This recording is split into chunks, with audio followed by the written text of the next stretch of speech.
প্রতি বছরের ন্যায় পৌষ পূর্ণিমার নিরাপত্তা বজায় রেখে বৈকুণ্ঠপুর গভীর জঙ্গলে আয়োজিত হলো বনদুর্গার পুজো। ৪৪তম বর্ষে পদার্পণ করলো রাজাগঞ্জের ফাড়াবাড়ির অদূরে বৈকুণ্ঠপুর গভীর জঙ্গলের বনদুর্গার পুজো। সাহিত্য সম্রাট বঙ্কিমচন্দ্র চট্টোপাধ্যায় তার দেবী চৌধুরানী উপন্যাসেও এই স্থানের কথা উল্লেখ করেছেন। বহু বছর আগে স্থানীয়রা এখানে ঠুনঠুনিয়া মায়ের পুজো করত। একটা সময় এই পুজোকে কেন্দ্র করে প্রচুর মানুষ ওই বনে ভিড় করতেন।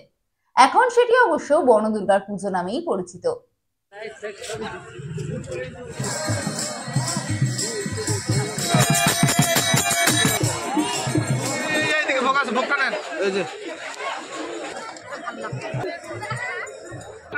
এর ইতিহাস বলতে আমরা যেটা শুনে আসছি, এই যে জায়গায় দাঁড়িয়ে আছে সেটা হলো বৈকুণ্ঠপুর বনাঞ্চলের দিল্লি ভিটা চাঁদের খাল।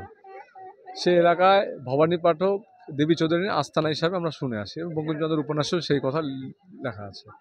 এবং এই এলাকার পার্শ্ববর্তী বৈকুণ্ঠপুর ডিভিশনের এই অঞ্চলের আশেপাশে যে বন অঞ্চল, সেই এলাকার যারা মানুষ যারা জঙ্গলে আসতো, প্রথমে এই মায়ের এখানে পুজো দিয়ে তারা শিকারে বেরোতো। ঠুনঠুনিয়া মা বলে পূজিত হতো এখানে মা। পরবর্তীতে ৪৪তম বছর আমাদের এই বনদুর্গা পূজা কমিটি ৪০ বছরতম এবার যে বাৎসরিক পূজা হচ্ছে, একটা কমিটি তৈরি হয়। ৪০ বছর ধরে কমিটিগতভাবে এই পূজাটা হয়ে আসছে। প্রতি বছরের পৌষ পূর্ণিমাতে এই পূজাটা হয়ে থাকে এবং প্রতি পূর্ণিমাতে এখানে মায়ের ভোগ আর দিনের বেলায়।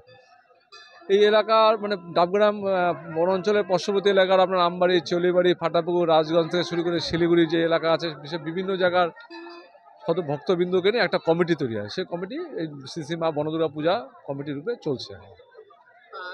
প্রত্যেক বছরই দেখা যায় যে জঙ্গলের একদম ভেতরে তো অনেক হাতি এবং জন্তু জানোয়ারের ভয় থাকে। সেখানে দাঁড়িয়ে এই বছর কি নিরাপত্তা রয়েছে? অনেকটাই নিরাপত্তার ব্যবস্থা নিয়েছে বন দপ্তর এবং পুলিশ প্রশাসন। কারণ বিগত দিনে এই পূজা রাতে হতো এবং দুদিন ধরেই মানুষ ভক্তবৃন্দ আসতো এখানে। কোভিড হওয়ার পরে কোভিডের সময় যেহেতু পূজাটা দিনের বেলায় করা হয়েছিল, মানে ভক্ত সমাগম যেন বেশি না হয় সেই স্মৃতিতে। তার পরবর্তীতে আর রাতে পারমিশন বন্ধ করে দিয়েছিল।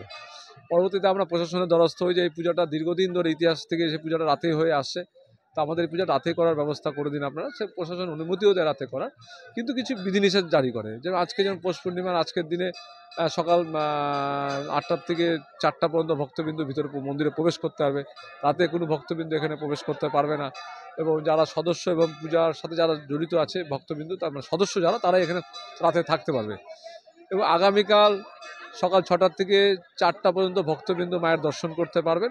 পরে ৪টার পরে কিন্তু আর কোনো ভক্তবৃন্দ এখানে দর্শন করতে হবে না। প্রশাসন যেভাবে আমাদের গাইডলাইন দিচ্ছে, আমরা ওনাদের গাইডলাইন মেনে আমরা এখানে পূজার উদ্যোগ হয়েছি। এবং আমাদের সাথে প্রশাসন, বন দপ্তর, পুলিশ প্রশাসন, এখানকার এপিসি, লোকাল যে বন কমিটি আছে, বন সুরক্ষা কমিটি, সবাই আমাদের সাথে সহযোগিতার হাত বাড়িয়ে দিয়েছে বলে এত সুন্দর পূজা আমরা এখানে করতে পারছি। সারা বছর কি বনদুর্গা মন্দিরে আসা কি অনুমতি থাকে?